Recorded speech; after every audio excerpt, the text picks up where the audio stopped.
Boa noite. Centrais sindicais realizaram hoje um dia nacional de luta. Pela manhã, na região, um dos pontos de concentração de manifestantes foi a divisa entre Santos e São Vicente.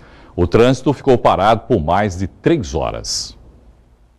A quinta-feira amanheceu assim. A imagem da Avenida da Praia, que fica entre Santos e São Vicente, impressiona. Às 7 da manhã, uma fila enorme de veículos. Teve gente que até dormiu dentro do carro. E era esse mesmo o objetivo do Dia Nacional de Lutas: bloquear pontos estratégicos das cidades. O objetivo era fechar as vias para colocar o trabalhador na pauta da reivindicação dos trabalhadores, na pauta das centrais sindicais, e que os trabalhadores hoje estão exigindo e pedindo para os governantes nossos fazerem para o nosso país. Com faixas e carro de som, os manifestantes chamaram a atenção para algumas reivindicações. Uma delas é a questão do fator previdenciário, a questão do contra o PL 4330, que está ampliando a terceirização, que precariza todo o setor de trabalho, a questão da reforma agrária, a questão do fim do fator previdenciário, né, que já foi colocado, e tem outras questões, por exemplo, a questão do financiamento da educação, mais dinheiro para o financiamento da educação e saúde no país. Sem ter como passar, os ônibus ficaram parados e a alternativa para os passageiros foi a de caminhar. Indo até a ponta da praia para ver se consegue chegar no serviço. Te atrasou inteiro? Inteiro. O que você acha disso? A galera tá se movimentando, né? Eu apoio, apesar de ter que andar a pé. Santos, centro de São Vicente até o centro de Santos. O que você tá achando disso? Bom, eu concordo com o direito, tem que fazer mesmo, mas eu acho que tem que fazer nas eleições isso. Tem que fazer um negócio desse nas eleições mesmo, que é pra mostrar, porque bom do jeito que tá, não tá. Mesma opinião dos motoristas que ficaram sem ter como sair do lugar. Desde que seja pacífico, tá bom. Estão reivindicando o que é direito, então a gente tem que ter paciência, né? Pegou de surpresa? Pegou de surpresa. As rodovias da região também foram alvo de protestos. A Cônego Domênico Rangoni ficou bloqueada por 6 horas nos 2 sentidos. Na Via Anchieta, os manifestantes bloquearam os acessos do quilômetro 64 ao 65. Em Santos, os estivadores fizeram mais um protesto contra a possível perda de postos de trabalho. O cenário foi a Praça Mauá, no centro da cidade. O comércio foi obrigado a fechar as portas. Enquanto isso, trabalhadores portuários tomaram algumas ruas do centro e se concentraram na Praça Mauá, bem na frente da prefeitura. Com faixas, tomaram as escadarias, soltaram bombas para chamar a atenção. O que eles pedem é a obrigatoriedade da contratação da mão de obra do OGMO, o que não estaria sendo feito por um terminal que vai movimentar até 30% das mercadorias que chegam em Santos. Nós temos 8 mil trabalhadores avulsos. Está deixando de requisitar 8 mil pais de família. Muitos estivadores dizem que não tem como sobreviver sem o trabalho no porto. A gente depende muito do porto, desse campo de trabalho. Olha, você não sabe como... Não tem condições. Prejudica sim, porque a gente já há muitos anos trabalha no porto com nossa mão de obra e agora eles querem pôr a mão de obra deles. Então prejudica nós, o comércio vai prejudicar todo mundo. O chefe de gabinete do prefeito saiu para falar com a direção do sindicato, explicou aos portuários o que a administração municipal tem feito em prol dos trabalhadores. O prefeito recebeu já 2 vezes o movimento, conversou com os diretores, os responsáveis pelo terminal, trabalhou junto com os secretários na questão das indefinições que são colocadas quanto à regularidade do terminal, tomou as medidas administrativas cabíveis e nós estamos acompanhando o retorno da empresa, do terminal, quanto ao que foi colocado. Na quarta-feira, os estivadores fecharam as principais ruas do centro e, em passeata, foram até a entrada da cidade. Bloquearam a Avenida Nossa Senhora de Fátima e também a rodovia Anchieta. E os protestos não param por aí. Não vamos parar até que a empresa tome consciência do que está fazendo e volte atrás disso. E na parte da tarde, estivadores invadiram um navio que está atracado no cais do terminal da Embraport. O grupo, formado por 70 homens, subiu a bordo da embarcação Maersk Lines, que pertence ao grupo Odebrecht. Seguranças da empresa tentaram afastar os trabalhadores e dispararam vários tiros. Ninguém se feriu. Para chegar até o terminal, os manifestantes tomaram 2 barcas da Dessa que fazem a travessia de pedestres para Vicente de Carvalho e exigiram que o condutor os levasse até o cargueiro. O grupo permanece a bordo. Em nota, a Embraport informa que obteve liminar na Justiça que obriga a retirada dos estivadores e assegura a retomada normal das operações portuárias. A Embraport espera que os manifestantes reconheçam a decisão judicial e façam uma desocupação pacífica do terminal. A Embraport alega ainda que escala mão de obra própria fora do sistema do OGMO, porque a nova medida provisória dos portos possibilita esse direito. E os estivadores ganharam a companhia das diversas categorias que participam do movimento nacional. No início da tarde, o movimento ganhou ainda mais força. Manifestantes que estavam em outros pontos da cidade se concentraram também na Praça Mauá. Com um caixão, pediram a morte do fator previdenciário. 8 centrais sindicais se uniram e cada uma lutava por uma mudança. Representantes do Passe Livre não quiseram falar com a imprensa, mas pediram a não cobrança aos trabalhadores desempregados e estudantes. Já os representantes do sindicato e dos bancários deixaram claro os problemas que querem resolver. Várias agências não abriram nesta quinta em toda a Baixada Santista. A questão da PL 4330, que ela terceiriza, acaba com várias categorias e a categoria bancária é a mais atingida, porque terceiriza, acaba com o bancário. Aposentados também fizeram questão de ir para a praça e pedir pela categoria. O fator previdenciário, ele pode prejudicar os futuros aposentados. E nós estamos lutando para derrubar o fator previdenciário. No meio do protesto, esta mulher tentou ingressar com uma bandeira de partido, mas foi retirada pelos próprios manifestantes. Houve princípio de confusão e logo tudo foi controlado.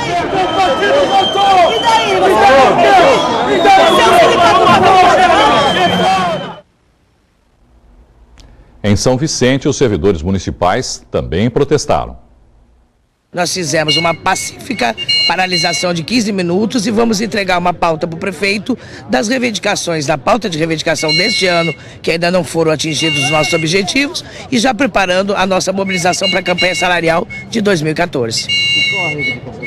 As reivindicações são a insalubridade e periculosidade, a nossa caixa de saúde, a reposição salarial desses últimos anos, que nós estamos com o salário defasado inicialmente, e outros índices. E agora à tarde, outra manifestação. Um grupo de estudantes se reuniu em frente ao Paço Municipal de Cubatão para protestar contra os valores das passagens de ônibus na cidade. Eles querem passe livre e melhores condições de transporte. Em janeiro, a tarifa dos coletivos foi reajustada de R$ 2,50 para R$ 3,10. Mas as manifestações de julho fizeram a prefeitura voltar atrás e baixar para R$ 2,85. Essa é a 5ª mobilização de estudantes sobre transporte coletivo em Cubatão. Grupo tenta assaltar autoescola em São Vicente e troca tiros com o dono. Todos os alunos estavam no local no momento do crime. Um dos bandidos foi preso. A autoescola fica na rua Jacó Emerick, no centro. O grupo invadiu o estabelecimento e pretendia fazer um arrastão no momento em que os alunos retornavam do intervalo. No entanto, os suspeitos foram surpreendidos pelo dono da autoescola, que estava armado. Um dos criminosos se assustou e efetuou disparos. O proprietário reagiu e acertou Tiago Nascimento Ferreira, um dos assaltantes. A arma do dono da autoescola tinha registro, mas o porte estava vencido. Ele foi encaminhado para a delegacia e em seguida liberado. Durante o interrogatório, um dos integrantes do grupo tentou fugir da sala de investigação, mas foi contido pelos policiais. Marcos Felipe do Nascimento foi identificado pelo proprietário como um dos envolvidos. Ele era aluno da autoescola. Ainda em São Vicente, um homem foi preso em flagrante pela polícia durante a descoberta de um laboratório para refino de drogas no bairro de Sambaiatuba. Aproximadamente 5 quilos de maconha, cocaína, LSD e êxtase foram apreendidos na operação realizada por equipes da Polícia Civil. Jonathan da Silva Pio, de 20 anos, já tem passagem pela polícia e vinha sendo investigado há um mês. A CG Santos empata com o Craque de Goiás e se complica na Copa do Brasil. Nós voltamos já.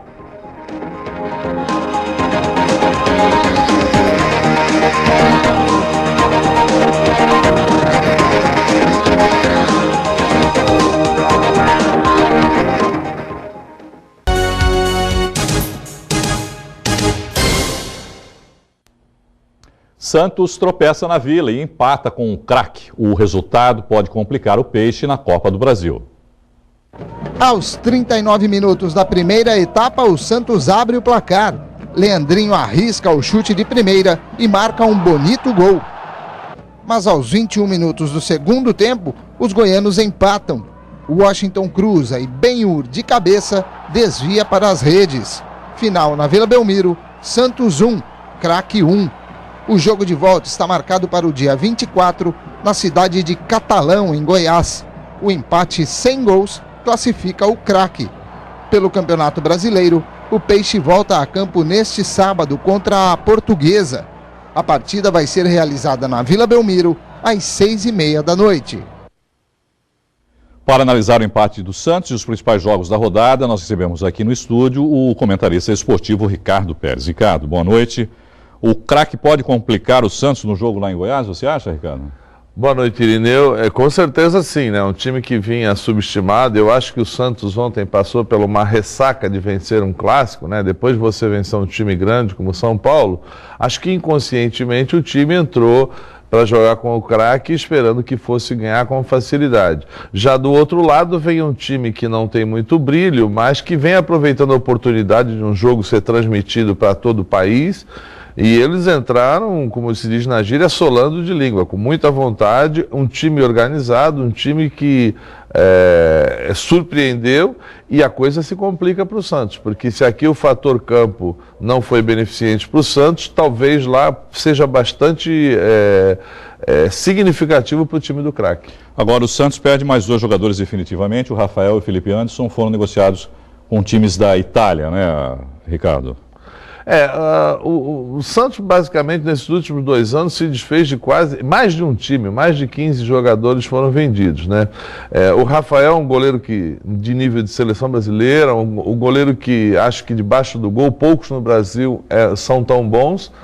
Mas foi uma excelente negociação para o Santos. Financeiramente, o valor conseguido pelo Rafael como goleiro foi bastante significativo. E o Felipe Anderson era um jogador que, apesar de ter um histórico muito bom nas categorias de base, decisivamente ele não encantou a torcida e no time principal ele ficou várias vezes vai, não vai e efetivamente nunca estourou. Então, financeiramente, foram bons negócios para o time. Apesar de um clima de futebol não ser um banco, financeiramente foram bons negócios. Bom, pelo menos no caso do Rafael, o Aranha acho que dá conta, né? Sim, o Aranha é um jogador que tem um histórico muito bom, jogou na Ponte, jogou no Atlético Mineiro e todas as vezes que entrou ele não comprometeu.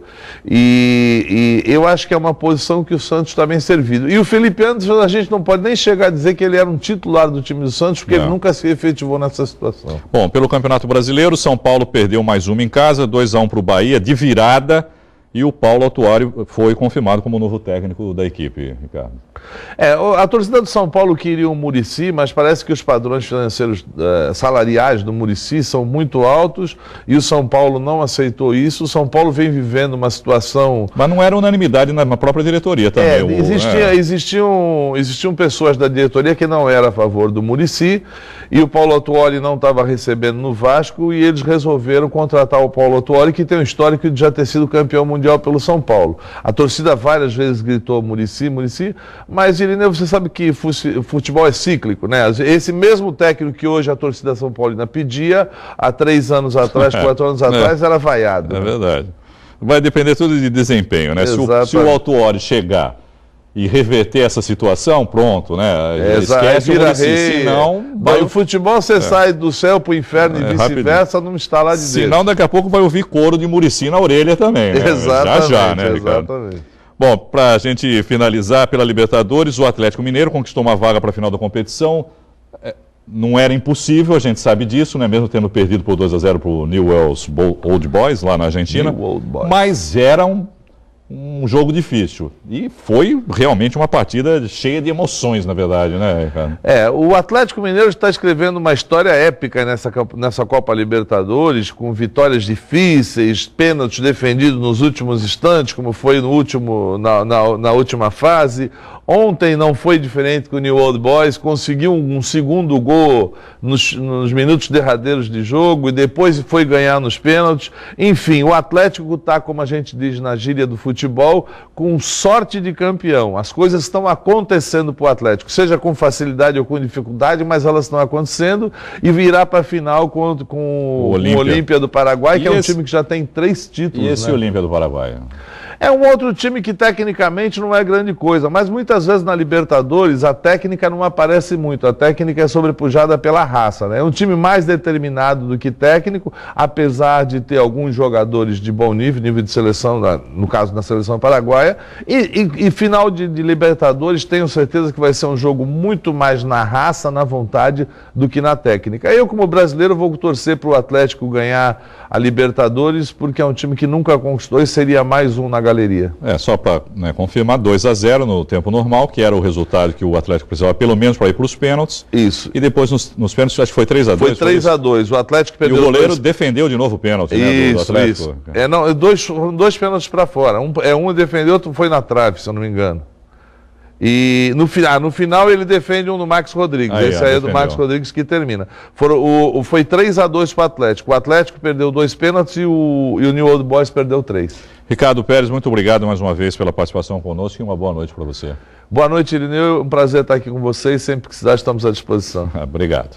A campanha do Santos em 2002 rendeu ao time o título brasileiro e devolveu a alegria ao torcedor que naquela época tinha passado 18 anos sem comemorar uma conquista nacional. Você pode colaborar para ter em casa um registro detalhado dessa história. Veja como na reportagem de Tatiana Marques.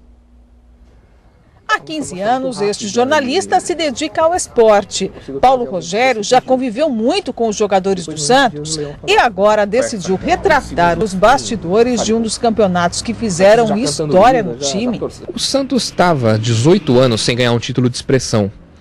E depois daquela derrota em 2001, no dia 13 de maio de 2001 para o Corinthians, na semifinal do Campeonato Paulista... Tocou para Marcelinho, para Ricardinho, bateu, é gol! O torcedor do Santos perdeu a autoestima, perdeu o amor, perdeu a esperança. Quando esse time de 2002 foi formado, ele não havia esperança de que esse time fosse conseguir alguma coisa. A ideia inicial para o torcedor é que, assim, se não cair, estava bom. Não fosse rebaixado, estava ótimo, já estava no lucro. E esse lucro aumentou muito mais quando esse time classificou em 8º lugar. Quando chegou nas quartas de final, ele ia pegar o São Paulo, que era o melhor time do campeonato, que tinha classificado com antecipação, garantido o primeiro lugar, decidindo no Morumbi. E o Santos ganhou os 2 jogos. Diego escapou, saiu na cara do Rogério, gol! E a partir dali, daquele momento, o torcedor começou a ganhar confiança. O Santos, na semifinal, atropela o Grêmio, que era um time muito bom.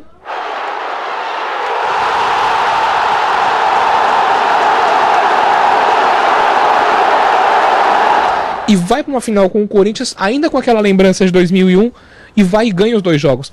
Sendo que no segundo jogo foi um dos jogos mais dramáticos da história. Você, com 42 do segundo tempo, você não sabia o que ia acontecer. O jogo estava 2-1 pro Corinthians. Mais um gol, o Corinthians será campeão. Ia tirar o título do Santos, o título mais próximo também depois de 2001.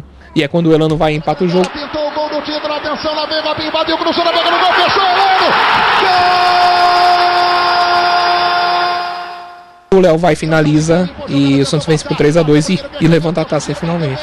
Bonita jogada, rolou de primeira para Léo. Léo tentou, bateu!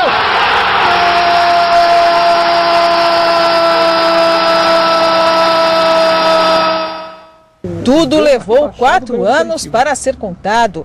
A história de 2002 se reúne neste livro, que é uma prévia. Jogadores do Santos da época e também do Corinthians foram ouvidos e revelam curiosidades. Soube, por exemplo, que na véspera da final poucos jogadores dormiram, de tão nervoso que estavam, de querer chegar logo, de querer executar logo, de querer que o jogo chegasse logo para eles poderem atuar, poderem ser campeões. Então tem muita história de bastidor, muita história curiosa, muita história engraçada. O torcedor vai gostar do que vai ler.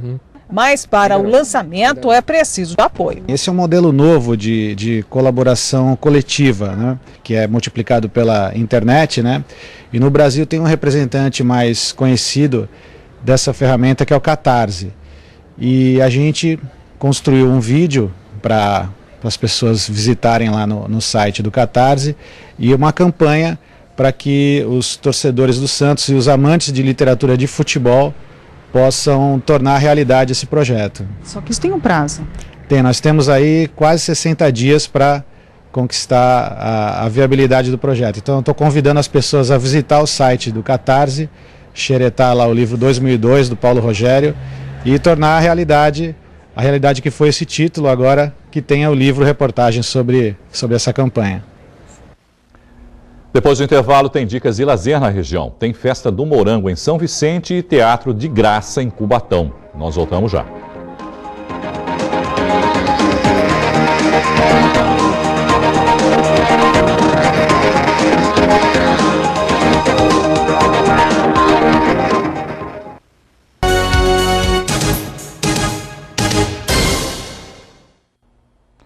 A Secretaria de Educação de Guarujá está com inscrições abertas para 6 cursos. As aulas serão no Senai, em Cubatão. São 144 vagas para mecânico, caldeireiro, eletricista, encanador industrial, montador e soldador de tubulação. Os interessados podem se inscrever até sexta-feira, da 1 da tarde às 8 da noite, na Escola Municipal 1º de Maio, na Rua Adriano Dias dos Santos, 611, no Jardim Boa Esperança. É necessário levar RG e CPF, ter ensino fundamental e mais de 18 anos. A Prefeitura vai disponibilizar transporte para os alunos selecionados. E começou em São Vicente mais uma edição da Festa do Morango. São oferecidas diversas opções de receitas com base nessa fruta típica do inverno. O morango está na torta, no bolo, no espeto, na caixa e até na decoração. A fruta está presente em tudo na Festa do Morango de São Vicente. O que você escolheu? Um fundi de morango. Tá bom? Tá, excelente. Aconselho. Vou dividir com ela, vou pegar um pouquinho aqui, né? E entre os doces mais pedidos está o estrogonofe de morango, feito pela Roseli. Ela trabalha com festas há 25 anos. Estrogonofe de morango é um creme cozido à base de leite condensado e creme de leite. E tem um segredinho, que é um pozinho de pirlim-pim-pim, tá? Aí a gente serve com morango picado, castanha de caju, chocolate ou calda de morango. O chocolate é o mais pedido. E com tantas opções, quem vai resistir ao morango? A fruta é rica em vitaminas e a cada 100 gramas tem apenas 32 calorias. Ou seja, além de saboroso, faz bem à saúde. Bom, tá aprovado. Tá aprovado? Tá aprovado. A Festa do Morango acontece no espaço de eventos na Praia do Itararé até o dia 28. O local conta também com uma feira de artesanato e praça de alimentação. A entrada é franca.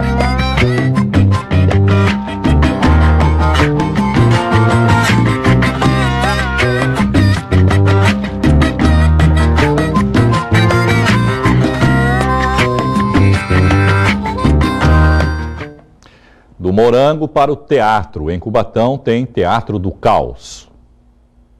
Teatro de graça para todos. O segundo Festival do Teatro Caos acontece em Cubatão até domingo. As peças são de companhias de todo o Brasil. Dos 100 grupos inscritos, 8 foram selecionados para participar. Recebemos 100 inscrições vindas de 11 estados, 38 cidades. Tivemos também uma inscrição da Argentina e outra de Moçambique. Uma das peças participantes é do escritor irlandês James Joyce, chamada Ulisses Molly Bloom dançando para adiar. O espetáculo conta a história de um homem que chega em casa e encontra a mulher na cama onde ele imaginou uma traição.